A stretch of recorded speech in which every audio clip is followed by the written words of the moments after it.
यापूर्वी अवघ्या 74 मतांनी ते पिछाडीवर होते आणि आता अरविंद केजरीवाल यांनी आघाडी घेतली आहे। पुन्हा एकदा जाऊयात गणेशकडे। गणेश, अगदी या सगळ्या वातावरणात एक छोटासा दिलासा आपण याला म्हणू शकतो आपसाठी की अरविंद केजरीवाल आता काहीसे आघाडीवर आहेत।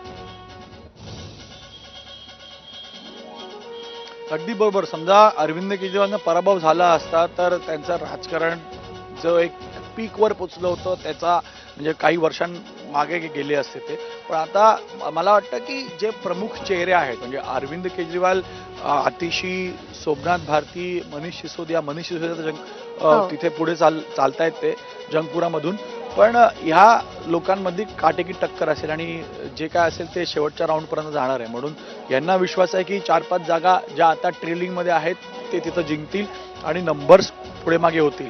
पण कम्फर्टेबल अद्याप तरी ईव्हीएमच्या फेरींमध्ये भाजपला मार्जिन आहे।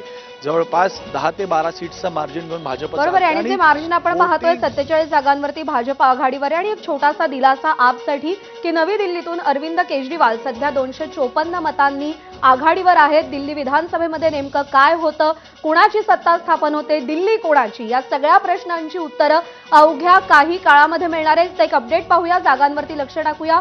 भाजप 45 जागांवर आघाडीवर आहे, आप 25 जागांवर आघाडीवर आहे। काँग्रेस जी 1 जागेवरती आघाडीवर होती अमोल, आता काँग्रेसला एकाही जागेवरती आघाडी नाही, तर इतरांनीही आपलं खातं अजून उघडलेलं नाही। त्यामुळे आता मुख्य फाईट ही भाजप विरुद्ध आप, जशी चर्चा होती की मेन फाईट ही भाजप विरुद्ध आप अशीच असणार आहे आणि तसं चित्र आपल्याला पाहायला मिळतंय। म्हणजे आता तर असं चित्र आहे की भाजप 35च्या किती पुढे राहील असा प्रश्न आता आपल्याला बघायला लागणार आहे। उत्सुकतेचा मुद्दा इथून पुढे हाच असणार आहे। बरोबर आहे। त्यामुळे दिल्ली विधानसभेच्या निवडणुकांच्या निकालांसंदर्भातले प्रत्येक अपडेट, वेगवान अपडेट तुम्ही एबीपी माझावर पाहत राहा। एक छोटासा ब्रेक घेतोय।